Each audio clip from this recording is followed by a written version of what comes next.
Bonsoir, merci d'être venus aussi nombreux pour cette dernière conférence de la journée. On se disait heureusement finalement que sur le social media, il y a peut-être du monde qui va suivre quelques tweets, quelques messages sur Facebook ou autre. Ça donnera l'impression finalement qu'il y aurait eu plus de monde.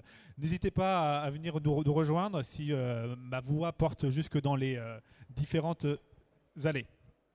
On va vous parler aujourd'hui, ce soir, du marketing direct et quand le marketing direct devient conversationnel. Alors c'est un large mot que le mot de la conversation, on le détaillera précisément. Alors rapidement pour se présenter, je vais laisser mon acolyte se présenter dans un premier temps. Donc bonsoir à tous, moi c'est Patrick Russo, je m'occupe de tout ce qui est communication, notamment commerciale et de ce qui est stratégie de marque au sein du groupe Laser. Et j'ai décidé avec Cédric de vous donner quelques exemples extrêmement concrets en cette fin de journée sur tout ce qui se passe entre les marques et la conversation, notamment autour du marketing direct. Et donc, je suis la deuxième personne, Cédric. Moi, je suis associé d'une boîte qui s'appelle The Persuaders, qui a pour vocation d'accompagner les grandes entreprises françaises et internationales dans leur montée en puissance sur le digital, avec tout ce que cela inclut en termes de communication, de marketing, de RC, d'innovation, de ressources humaines, parce que ce sont tous ces métiers, tous ces enjeux qui sont impactés de près ou de loin aujourd'hui par le digital. Donc aujourd'hui, quand on parle du marketing conversationnel, finalement, qu'est-ce que c'est ? Un slide, un schéma pour le présenter de manière claire. Ça, finalement, c'est le schéma traditionnel que l'on connaît tous, un petit peu de transformation de prospects à des clients et puis la fidélisation. De plus en plus, aujourd'hui, l'enjeu, bien évidemment, pour n'importe quelle entreprise, quel que soit son secteur d'activité, quelles que soient ses cibles visées, c'est de toucher des prospects. Et ces prospects-là, aujourd'hui, utilisent de plus en plus le digital, finalement, pour se renseigner, pour s'informer, pour entrer en relation avec l'entreprise. Et puis, une fois qu'on a souscrit une offre, qu'on est devenu un consommateur fidèle ou pas d'une marque, aujourd'hui, de plus en plus, également, il y a une dématérialisation, finalement, du marketing relationnel où les nouveaux supports digitaux doivent être inclus, finalement, dans le programme relationnel d'une marque. Et puis dans ce schéma-là, finalement, il y a deux nouvelles personnes, même si ce ne sont pas des personnes, mais deux nouveaux temps forts, finalement, qui sont liés finalement au marketing conversationnel et au social media. C'est cet interlocuteur, c'est une personne, on ne sait pas si c'est encore une personne qui a souscrit une offre, si c'est un prospect, si c'est quelqu'un qui est plus là pour parler d'un concurrent ou pas, mais c'est quelqu'un qui s'abonne à notre page sur Facebook, qui nous parle sur Twitter, qui vient sur notre site et qui utilise un module de chat, par exemple, si on l'a intégré sur son site, et qui a des questions aujourd'hui, qui va les poser directement à une marque, à une entreprise, mais qui va également les poser à d'autres internautes finalement. On le fait tous à titre particulier lorsqu'on va sur des sites comme tripadvisor.com par exemple, où on va consulter des avis laissés par des internautes, on va réagir, on va laisser des commentaires parce qu'on a besoin d'être rassuré. Et cet interlocuteur finalement, tout ce qu'il cherche lui, c'est la meilleure connaissance, la meilleure compréhension de l'entreprise, de ses produits, de ses services, de ses enjeux, parce qu'il a besoin d'être réassuré lorsqu'il fait un choix. Que ce choix derrière mène à un acte d'achat sur Internet ou à un acte d'achat dans un magasin, tout est vrai finalement.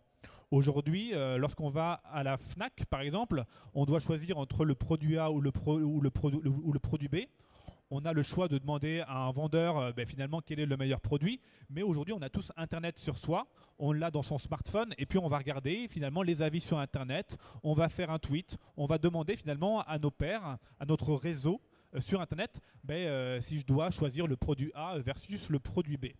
Et puis on a un autre rôle qui est apparu avec le social media, qui est le rôle d'ambassadeur, qu'on en a trop tendance à résumer aux influenceurs, aux blogueurs, aux gens qui ont des supports avec une forte audience. Finalement, aujourd'hui, tous les consommateurs sont devenus des consommateurs, sont devenus des médias. Parce qu'on a tous une page Facebook, on a tous un compte Twitter, une page Instagram, on est présent de plus en plus sur différents réseaux. Et puis finalement, on a tous une caisse de résonance plus ou moins grande. Et finalement, lorsqu'on prend la parole, en bien ou en mal, par rapport à une marque, par rapport à un produit, par rapport à un service, on impacte de manière durable ou de manière non durable, l'image, la e-réputation d'une entreprise.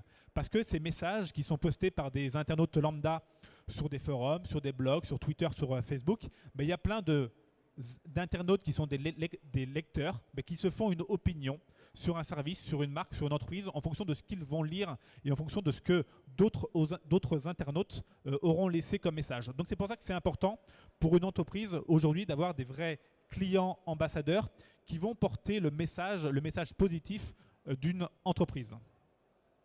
Parce que finalement aujourd'hui ce sont des centaines, des milliers, des dizaines de milliers d'internautes qui voient ces messages et qui se font une opinion finalement sur une entreprise et ses produits. Pourquoi c'est important qu'on parle de conversationnel? Ça, c'est un petit peu une pyramide de Maslow sur Internet. Pourquoi aujourd'hui les internautes utilisent Internet? Premier bénéfice pratique.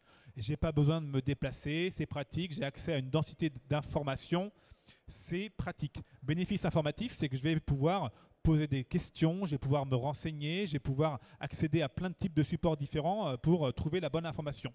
Bénéfice financier, je vais pouvoir comparer plus facilement, je vais pouvoir souscrire à des ventes privées et je vais pouvoir, grâce à Internet, avoir accès à des produits qui ne se vendent pas dans un magasin ou avoir accès à des produits moins chers. Bénéfice expérientiel aujourd'hui, parce que j'attends finalement des entreprises de les retrouver sur une tablette, sur un smartphone, d'avoir une vraie expérience de tous les services qu'une entreprise peut proposer. Et puis quand on parle de marketing conversationnel, ce sont surtout ces deux derniers niveaux qu'il faut prendre en compte. Le bénéfice conversationnel. Aujourd'hui, pourquoi les médias sociaux ont pris un tel poids, sont devenus aussi influents?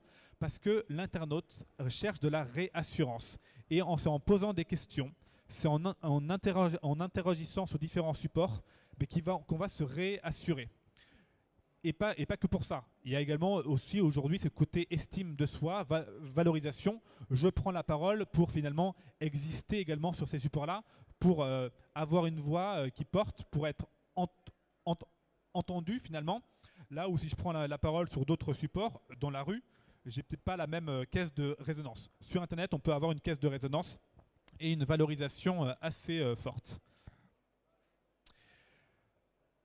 On a des bénéfices, on a de nouveaux rôles pour le consommateur sur Internet. On a des bénéfices auxquels les entreprises doivent lui répondre. Et aujourd'hui, on a plein de supports finalement différents sur lesquels l'internaute va s'exprimer. On a les forums, supports traditionnels. Ce n'est pas né avec le social media. Ça fait plus de 10 ans, ça fait plus de 20 ans maintenant que les forums existent. On a les blogs. On a les sites d'avis qui sont de plus en plus nombreux. Les Test and Trust, les Luneo, les SAV des marques, les Get Satisfaction, ils sont de plus en plus nombreux. Et finalement, c'est également là où les entreprises doivent écouter et doivent être en mesure finalement d'apporter des réponses à des consommateurs qui viennent échanger et donner leur avis sur ces supports-là. On a bien évidemment les réseaux, que ce soit des réseaux sociaux visuels, des plateformes de partage de contenu, de photos, de vidéos, que ce soit Twitter, que ce soit Facebook, LinkedIn. Ils sont de plus en plus nombreux aujourd'hui. Et puis, on a un pan que l'on oublie assez fréquemment. On a toute la socialisation qui peut être faite finalement sur son propre site web. Aujourd'hui, intégrer des modules conversationnels sur son site web, finalement, est un des moyens privilégiés que l'on peut avoir, que l'on soit un site marchand, que l'on soit un site vitrine, que l'on soit un site institutionnel, pour entrer en discussion, en relation avec ses visiteurs. Cédric, juste avant d'attaquer sur les exemples concrets, une petite question. Toi, concrètement, quand une marque ou une enseigne vient te voir, comment tu procèdes sur ce qui est l'analyse de l'existant et la proposition de valeur que tu peux apporter à quelqu'un qui veut vraiment aller sur les réseaux sociaux? Alors moi, en fait, j'ai la chance d'être une personne qui ne vend rien. Je passe un peu de temps chez les entreprises comme un avocat. Finalement, quand vous avez besoin d'un avocat, vous l'appelez parce que vous avez une situation compliquée, un divorce ou autre. Mais moi, j'interviens un petit peu de la même manière pour des grands annonceurs qui, pour la plupart, ont fait des choses, ont enclenché des démarches, ils ont créé une page Facebook, un compte Twitter, mais ils ne savent pas pourquoi ils l'ont fait. Bien souvent, en fait, on se trompe en disant parce que d'autres l'ont fait. Ils ont fait du Facebook, ils ont fait du Twitter, et demain, ils feront du Instagram, du Pinterest. Finalement, si d'autres entreprises de mon secteur d'activité le font, moi aussi, je vais le faire pour être dans la mode pour faire ce que les autres font. Là où ça ne fait pas forcément sens finalement. L'idée, c'est de mettre en face des objectifs. Et finalement, on nous contacte souvent pour refaire le chemin en arrière, pour dire, en fait, dites-nous au final pourquoi on fait ces choses-là. Parce qu'on a compris que c'était, ok, c'est gratuit de créer une page Facebook, mais ça coûte de plus en plus d'argent aujourd'hui, parce qu'il faut acheter de la pub, parce qu'il faut animer, il faut créer des contenus, il faut raconter des histoires. Tous les jours, toutes les semaines, ça coûte de plus en plus cher. Sauf que si je ne sais pas pourquoi je le fais, finalement, à un moment, je vais me dire, mais est-ce que ça fait sens? Est-ce que je n'ai pas d'autres leviers marketing plus pertinents à utiliser? Donc, on retourne en arrière un petit peu avec certaines marques pour mieux cadrer exactement pourquoi on fait les choses, parce qu'une fois que l'on sait ce que l'on cherche, finalement, c'est plus simple de savoir si on a trouvé ou pas. Parce que sinon, on est toujours dans la course. J'ai fait du Second Life en 2007, j'ai fait du chat roulette en 2008, j'ai fait du Facebook en 2009, je ferai en 2013, je ne sais pas, du pass, du feed, plein de nouveaux supports. Et puis, c'est toujours une course. Et puis, on ne crée rien de durable. Aujourd'hui, la conversation, ce n'est pas un épiphénomène. C'est vieux comme le monde, finalement. Internet, le social media, n'a rien créé en soi. Ce sont des internautes, des consommateurs qui s'expriment. Et aujourd'hui, c'est un des leviers, un des supports qu'ils ont pour venir s'exprimer. Mais la question principale, c'est comment, lorsque je suis une entreprise, que j'ai des clients fidèles, que j'ai des insatisfaits, que j'ai des journalistes, que j'ai des blogueurs, que j'ai des prospects, que j'ai mes différentes cibles qui viennent s'exprimer, comment je fais, moi, pour écouter, pour répondre et pour entrer dans la conversation. L'enjeu, c'est vraiment celui-là. Ok, parfait. Donc, en fait, ce qu'on essaie de faire chez Laser, c'est de proposer des solutions sur tout ce qui est paiement, fidélité, services financiers.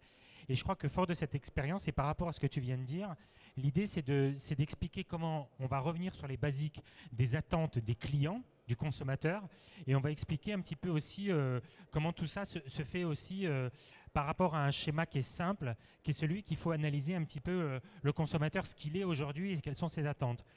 Notre motto un petit peu chez nous, c'est de dire que le client, mieux on le connaît, mieux on arrive à lui proposer des choses sur lesquelles il aura une considération d'apport de valeur.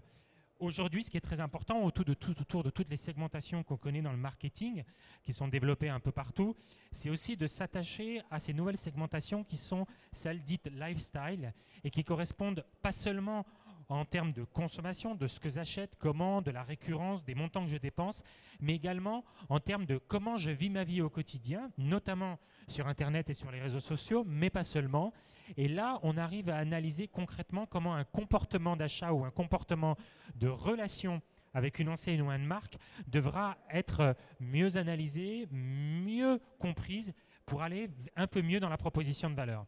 Et c'est là qu'on retombe sur un schéma qui nous tient à cœur chez Laser et qui est très très important, qui est que la marque, au-delà de la relation qu'elle a su avoir avec le client en termes, je dirais, financiers, l'achat d'un produit ou d'un service, elle demeure un actif qui est un actif très important au niveau de l'opérationnalité qu'elle aura sur les réseaux sociaux et sur le digital et au niveau de la conversation qu'elle sera générée. Pourquoi ? Parce qu'en fait, la marque qui pouvait être un actif avant un petit peu comme un actif publicitaire unique qui donne une vision de ce qu'on veut faire dans un sens qui est unique, c'est-à-dire top-down. Aujourd'hui, on voit qu'on est rentré dans une action vis-à-vis du consommateur, les marques en tout cas, dans une action qui est d'égal à égal et beaucoup plus opérationnelle et conversationnelle qu'on pouvait l'imaginer.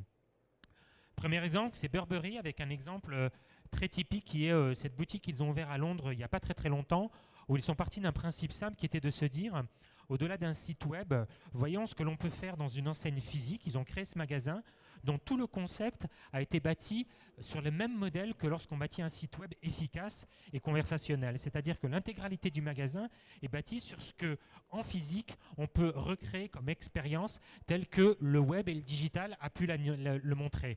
On voit qu'il y a des écrans, du digital, mais attention, il ne faut pas s'y tromper. L'idée, ce n'est pas de mettre des iPads un peu partout, mais c'est dans la conception même du magasin, dans la manière dont il est bâti, d'essayer de faire que, quelque part, les usages et les habitudes que le consommateur aura commencé à avoir sur le digital, eh bien, quelque part, il va se ressentir un peu chez lui dans ce magasin.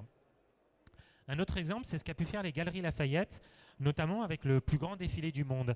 Ce qu'il faut savoir, c'est qu'au-delà de l'événement, au moment où ce défilé a lieu, au moment où tous les médias sont là, c'est tout ce qui se passe en amont. Tout ce qui se passe en amont, c'est de dire que la mode, elle appartient aux consommateurs et que quelque part on redonne l'action, le pouvoir à ce consommateur en lui disant voilà, nous on va faire un grand défilé, tu as le choix de venir proposer comment toi tu verrais et comment tu pourrais être pendant ce défilé. Et toute l'astuce et toute l'intelligence de ce qu'a proposé les Galeries Lafayette, c'est de mettre en scène ces gens, de le mettre à disposition pendant ce défilé, toute l'armada et tous les moyens qu'un défilé de haute couture peut proposer, tout simplement à des gens qui se sont manifestés via Facebook, via Twitter, en disant « moi, je peux venir défiler parce que j'ai des idées sur ce qu'est la mode pour moi aujourd'hui ». C'est un énorme succès, c'est quelque chose qui se déploie aujourd'hui partout en France et y compris à l'international. Et quelque part, on voit bien que là, la marque joue un rôle essentiel dans la relation et dans la conversation qu'elle peut avoir, notamment avec une cristallisation lors d'un événement phare qui est ce défilé. Un autre exemple, c'est ce qui peut se passer lorsqu'on décide de rentrer en conversation directe avec la marque. C'est le mur digital que propose Adidas. Ce mur, c'est un mur sur lequel vous allez pouvoir voir toute la collection Adidas, mais ça ne va pas s'arrêter à ça. Ça va vous permettre à un moment donné d'échanger avec toute votre communauté sur des produits qui vous intéressent, sur la manière dont vous voulez qu'ils puissent se diffuser sur la toile et sur le buzz. Et quelque part, c'est recréer une expérience au sein du magasin, mais qui est une expérience digitale au sein du magasin. Ça nous permet de nous dire que finalement, le digital en soi est partout et qu'aujourd'hui, il ne va pas être seulement chez le consommateur, chez lui, mais il va être également dans le magasin, il va être sur les portables, sur les mobiles. Et quelque part, le consommateur, il ne se pose pas ces questions. Lui, dès le moment où on le propose de l'échange, de la conversation, quelque chose de ludique, quelque chose d'expérientiel et quelque chose à valeur ajoutée, où il peut s'exprimer comme tu le disais tout à l'heure, quelque part, lui, il est satisfait. Et au-delà du produit, c'est quelque part un échange avec la marque, avec sa communauté qui l'intéresse. Un autre exemple qui est extrêmement intéressant, c'est la démarche qu'a abordée Monoprix sur son Facebook. On voit bien qu'il y a une orientation qui est très spécifique pour Monoprix, qui est de se dire je vais parler de l'alimentaire et d'autres produits, mais je vais les mettre en situation, je vais les mettre en scène, parce qu'aujourd'hui on considère que le consommateur de Monoprix, il sait que Monoprix est une enseigne de proximité, une enseigne quelque part qui est affinitaire avec son univers, et quelque part il en attend aussi quelque part quelque chose d'un peu sympathique et puis une sorte de discours un peu décalé, notamment sur l'alimentaire. On voit bien là comment on joue sur les codes de Halloween pour proposer aux consommateurs une expérience différente, mais toujours dans un univers qui est affinitaire avec la marque et qui n'est jamais en décalage avec la marque, donc qui permet aux consommateurs de rentrer en échange avec la marque sur quelque chose de ludique, mais qui reste toujours parfaitement dans l'ADN de l'enseigne. Un autre exemple qui est extrêmement important et qui aujourd'hui va se développer de plus en plus, c'est comment on est également sur une relation qui relève du CRM.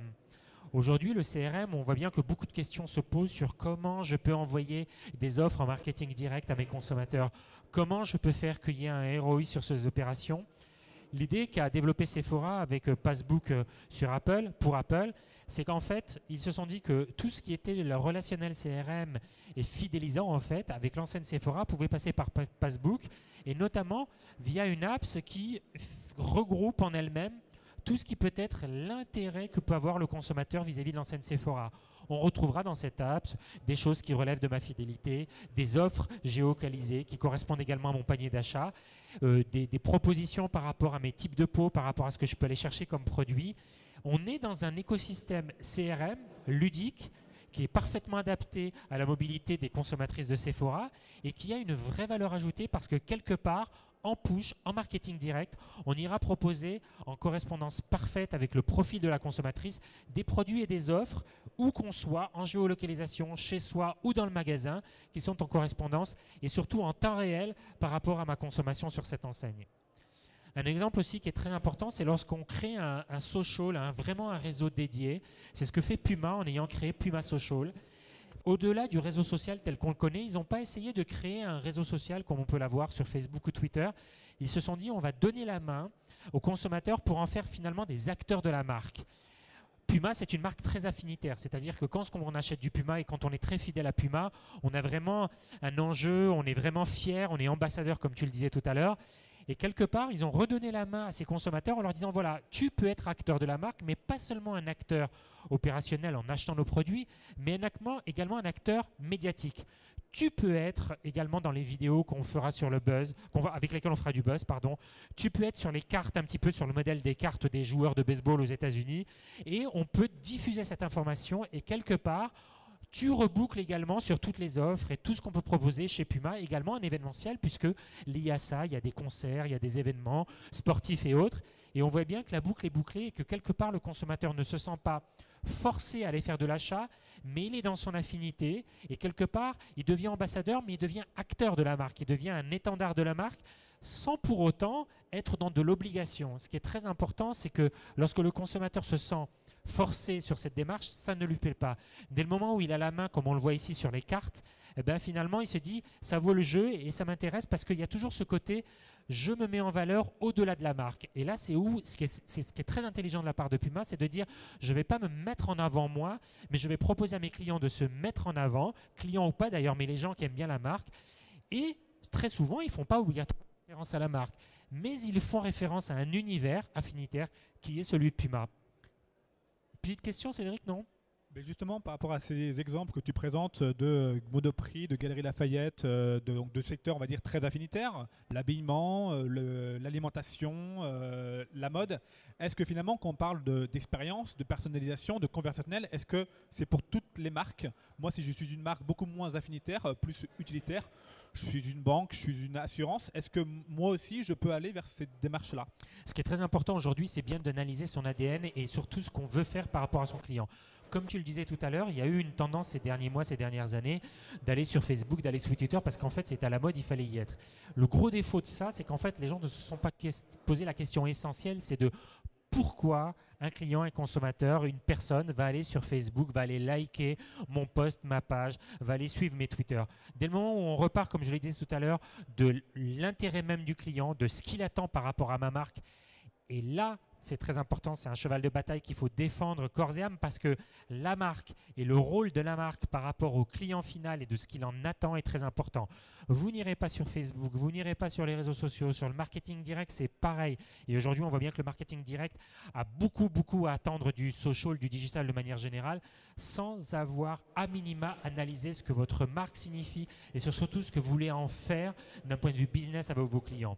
On voit très bien que aujourd'hui, les clients, au-delà de l'expression qu'on retrouve toujours qui est qu'ils ont repris le pouvoir, c'est pas seulement ça.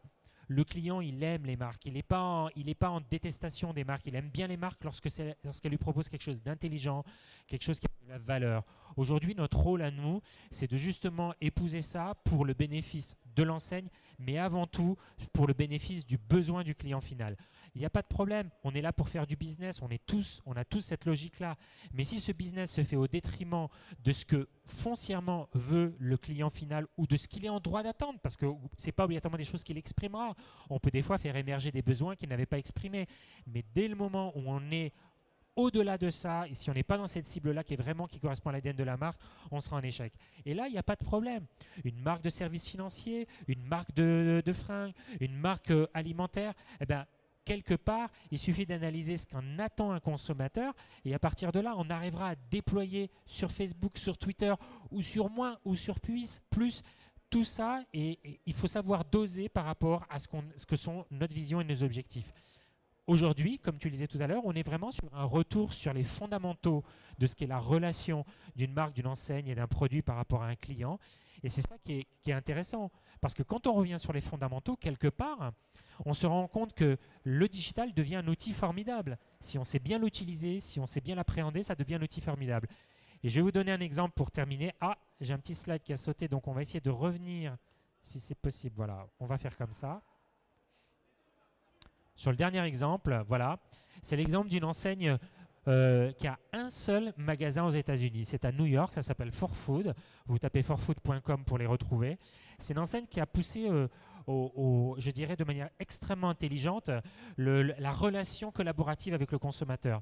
C'est parti d'une idée simple qui était nous allons créer un McDo, un exemple, la même chose que McDo, mais sur des produits bio, responsables et autres. À partir de ce postulat, ils se sont dit, on va essayer de faire quelque chose, c'est d'entrer en relation avec le consommateur via les réseaux sociaux, non pas pour faire de la promo basiquement, mais pour leur dire, on vous propose de vous engager dans cette démarche, non seulement une démarche bio, mais une démarche de co-conception. Concrètement, qu'est-ce que ça donne ? 4Food propose aux consommateurs ou aux gens qui vont sur les réseaux sociaux concernant 4Food de proposer des hamburgers composés par eux-mêmes, de les proposer à 4Food. Ces hamburgers sont oui ou non choisi par les clients qui vont dans l'enseigne de McDo. Et à partir de cela, dès le moment où on est extrêmement perçu de manière positive sur la composition du hamburger qui a été faite par finalement qu'une personne sur les réseaux sociaux, dès le moment où ce produit est acheté, il y a une rétribution en argent qui est faite au concepteur du McDo, enfin du hamburger, pardon. Donc la boucle est bouclée, c'est-à-dire que on fait du collaboratif, on propose aux consommateurs de proposer des burgers. Ces burgers, on les met sur la carte. Dès le moment où c'est le top 10 des burgers qui sont commercialisés dans le magasin, du coup, on propose une rétribution financière sur les ventes qui sont faites sur ces hamburgers auprès de la personne qui a proposé ce hamburger. Et dans le magasin, on recrée l'expérience digitale. Vous le voyez sur la photo qui est en bas à droite. Il y a un énorme mur en fait où tout ce qui est social concernant les échanges qui se font sur les burgers de 4Food, ils sont également présents dans le magasin au-delà de l'être effectivement sur notre ordinateur ou sur notre tablette. Donc la boucle est bouclée. On a une expérience digitale, mais qui a un atout essentiel au départ, c'est que ça part d'une conviction, c'est qu'on peut faire des hamburgers bio et qui soient, je dirais, quelque chose d'extrêmement sain pour la santé. Et là, il y a eu une adhésion formidable des consommateurs et il y a un buzz formidable qui se fait autour de ça. Et du coup, ils réfléchissent à en ouvrir un peu partout dans le monde parce qu'on est dans vraiment le collaboratif pur où le consommateur a trouvé la valeur non seulement que lui a apporté la marque, mais également la valeur qu'il pouvait apporter à la marque. Et lorsqu'il apporte de la valeur à la marque finalement lui est redevable de cette valeur et lui fait de la rétribution. J'ai une deuxième question. Est-ce que tu dirais du coup que toutes ces nouvelles pratiques finalement marketing d'aller plus loin avec un consommateur dans la création, dans la collaboration, dans l'échange, dans la personnalisation aussi, est-ce que tu penses que ça va à terme ou peut-être prochainement détruire finalement tous les autres leviers marketing où le consommateur est plutôt placé comme un spectateur finalement, ou est-ce que c'est les deux qui doivent trouver le juste milieu pour faire finalement que le consommateur, que ça soit par différents leviers marketing qu'on le touche, l'important c'est voilà. La question c'est comment la conversation, comment la collaboration s'intègre dans une démarche marketing qui est déjà existante. Je crois qu'en fait, c'est un champ des possibles qui est extraordinaire parce que deux éléments. Le premier élément, c'est qu'on apprend en marchant sur tout ce qui est le digital et que quelque part, il faut être prêt à prendre des coups. Aujourd'hui, une marque doit savoir que dès le moment où elle s'expose de manière intelligente ou de manière apprentissage, on va dire, il est très important qu'elle appréhende le fait qu'elle va se prendre des coups. Ça, c'est normal. Mais quel plaisir à un moment donné, lorsqu'on est 4Food ou Galeries Lafayette avec le plus grand défilé du monde, de se dire que quelque part, on a réussi des choses où l'engagement du consommateur par rapport à la marque est extrêmement bénéfique. Mais pas bénéfique uniquement d'un point de vue business, bien évidemment qu'on regarde ça, mais également bénéfique sur ce qu'on apporte au consommateur et ce qu'il vous rend. Il vous rend lorsque les personnes viennent défiler au plus grand défilé du monde des Galeries Lafayette. Il vous le rend lorsqu'ils font l'effort de composer des hamburgers pour 4Food. Et quelque part, quoi de plus extraordinaire pour une marque de se dire que quelque part, l'engagement il réussit et quelque part, le champ des possibles est énorme. Une seule chose, il ne faut pas se contenter de faire du paillette. Ce qui est très important, aujourd'hui le consommateur, par rapport à toute la quantité d'informations auxquelles il a accès, ne se laissera pas avoir, entre guillemets, sur des choses qui seront des choses uniquement paillettes. Dès le moment où vous lui proposez d'être acteur d'un apporteur de valeur, un apporteur de bénéfices, lui, il n'aura aucun problème à être client de l'enseigne. Dès le moment où lui, il sait très bien quel est le contrat moral qu'il a avec vous, il sait très bien que quelque part, il vous sert quelque part, mais lui aussi en requiert quelque part, comme tu le disais tout à l'heure, une expression de lui-même, une sorte de capacité à pouvoir s'exprimer, alors qu'avant, il ne pouvait pas le faire, puisque la pub telle qu'on le connaît ou le marketing direct, il n'y avait pas de retour. Donc là, on est sur quelque chose qu'on considère magnifique et où le champ des possibles est extraordinaire dès le moment où on se base toujours sur des choses essentielles que sont l'ADN de la marque et de ce qu'on veut faire avec son consommateur. Est-ce qu'il y a des questions dans la salle parmi les 5-6 personnes qui sont encore là? Ou pas? On va dire 5-6 personnes là, mais quand je regarde les allées et les gens qui nous écoutent dans les allées, finalement, il y a beaucoup plus de monde que ça. Ah, nous avons une question. Alors, je ne suis pas sûr. Est-ce qu'il y a un micro qui circule? Ah, il y a un micro qui va arriver. Je le vois, il accourt.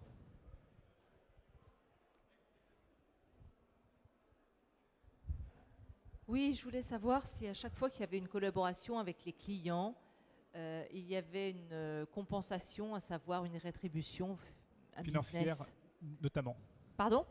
Notamment Oui, monétaire. financière, puisque vous avez cité ces On est sur le exemples. terme de valeur, on est sur la notion de valeur. La valeur pour un client, pour certains clients comme Forfood, elle est annoncée dès le départ comme étant une valeur de rétribution financière. Oui. Mais pour les Galeries Lafayette, par exemple, quelle valeur importante de vous permettre à un moment donné de défiler comme un défilé de haute couture devant des milliers de gens, tout simplement parce que vous avez proposé aux Galeries Lafayette de dire voilà, moi je veux venir parce que je peux venir montrer qu'est-ce que pour moi est le look ou qu'est-ce qu'est finalement la mode. Et en fait, on leur propose ça et ces gens-là, la valeur est inestimable de se retrouver sur un défilé devant des milliers de personnes. Et cette valeur-là, elle a autant de valeur que ce que Forfood va redonner avec des centimes d'euros à une personne qui aura proposé, des centimes de dollars, pardon, à une personne qui aura proposé un hamburger. Donc je crois qu'il faut savoir analyser ce que représente la valeur pour le consommateur. Ce n'est pas toujours de l'argent. Ça peut être à un moment donné, comme pour Puma, de dire que j'ai pris une photo lors d'une soirée parce que c'était très sympa et je me retrouve sur des cartes sur le social de Puma. Finalement, c'est un plaisir personnel qui va au-delà de la marque. Donc, si je vous suis bien, il y a deux axes de motivation. Ça serait, alors pour certains, bien sûr, une motivation financière et pour d'autres, une motivation plutôt narcissique. En fait, c'est pas l'un ou l'autre. Ou est-ce qu'il y a encore d'autres motivations?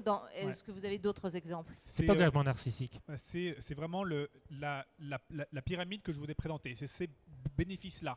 C'est pas forcément financier parce qu'on voit que les bénéfices financiers, il est qu'en deuxième ou troisième niveau de la pyramide. Le bénéfice finalement de la valorisation sociale, de l'estime de soi, le narcissisme, dit avec d'autres mots, oui, est peut-être un des leviers pour certaines populations précises.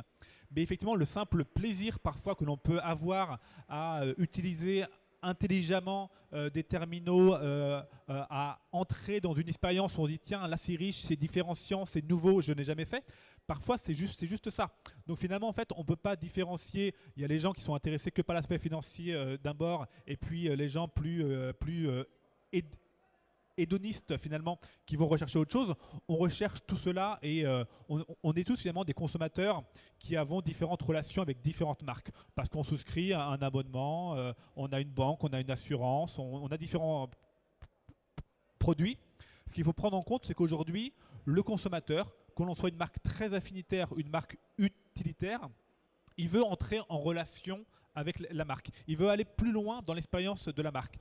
Il faut que la marque soit un facilitateur, lui offre la possibilité de le faire en lui apportant un bénéfice qui peut être simplement un bénéfice pratique dans un premier temps, bénéfice conversationnel, bénéfice financier ou bénéfice plutôt narcissique finalement. Mais c'est en fonction des marques, c'est en fonction de l'ADN, c'est en fonction du moment de la journée qu'on est un consommateur qui cherchons plus ou moins ces bénéfices-là. Il y a l'engagement aussi qui est très important. Forfood, par exemple, comme je vous le disais tout à l'heure, à l'origine, c'est quand même de créer une chaîne de hamburgers qui soit bio. Donc, quelque part, il y a cette notion d'engagement où on voit que les clients qui collaborent et qui vont proposer des choses à Forfood, finalement, sont des gens qui ont un vrai engagement sur le bio, un vrai engagement sur l'éthique. Et en fait, vous verrez que très régulièrement, ces gens-là, ils sont présents sur la carte via des pseudos. Donc, ils n'ont même pas de visibilité narcissique comme on peut, même s'il y en a qui peuvent le vouloir. C'est leur pseudo avec un petit picto assez amusant. Et quelque part, ils n'ont pas la reconnaissance visuelle avec leur nom. Ils ont quelque part, finalement, la satisfaction de se dire « j'ai fait quelque chose de bien, je me suis engagé pour une cause ». Et là, ils sont contents. Et là, finalement, ils se sont engagés avec la marque et c'est très important. Donc en fait, comme le dit Cédric, vous avez plusieurs niveaux d'engagement. Ils ont tous leurs valeurs. Il n'y en a pas un qui est plus important qu'un autre. Simplement, il faut toujours les mettre au miroir de ce que vous voulez faire, vous, avec votre marque et avec l'engagement que vous attendez de vos consommateurs. Merci. Est-ce que nous avons d'autres questions parmi les 4 personnes? En tout cas, merci à tous. Cédric, je pense qu'on a fait le tour de la question. C'est très bien, merci. Puis bonne fin de journée. Bonne fin de salon et merci à tous. À bientôt.